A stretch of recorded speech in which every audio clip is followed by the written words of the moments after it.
जुन्या पद्धतीप्रमाणे पेन्शन द्या, कर्मचारी संघटनांची मागणी आहे। काँग्रेस नेते बाळासाहेब थोरात यांनी विधानसभेमध्ये ही माहिती दिली आहे। तर सरकार अधिकारी कर्मचाऱ्यांना वाऱ्यावर सोडणार नाही असं अजित पवारांनी म्हटलंय। महायुती सरकार अधिकारी आणि कर्मचाऱ्यांच्या बाजूने असल्याचं अजित पवारांनी सांगितलंय।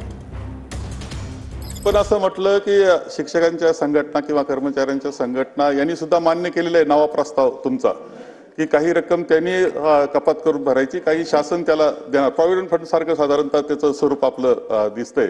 अध्यक्ष महोदय, हे असताना आजही सर्व संघटनांचा आग्रह आहे की जुन्या पद्धतीचं निवृत्ती वेतन द्यावं म्हणून भेटतायत, ते आग्रह धरतायत। अध्यक्ष महोदय, याचा अर्थ सर्वांनी संमतीनं झालं असं चित्र दिसत नाही। या बाबतीत आपण काय खुलासा करणार?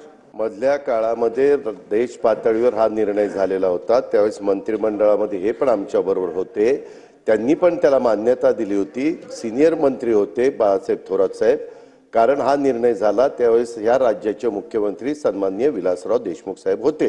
आणि हे सरकार पण कर्मचाऱ्यांच्या आणि अधिकाऱ्यांच्या बाजूचं आहे। अजिबात महायुतीचं सरकार अधिकाऱ्यांना आणि कर्मचाऱ्यांना वाऱ्यावर सोडणार नाही। त्या संदर्भामध्ये त्यांना पण योग्य पद्धतीचा न्याय हे सरकार देणार।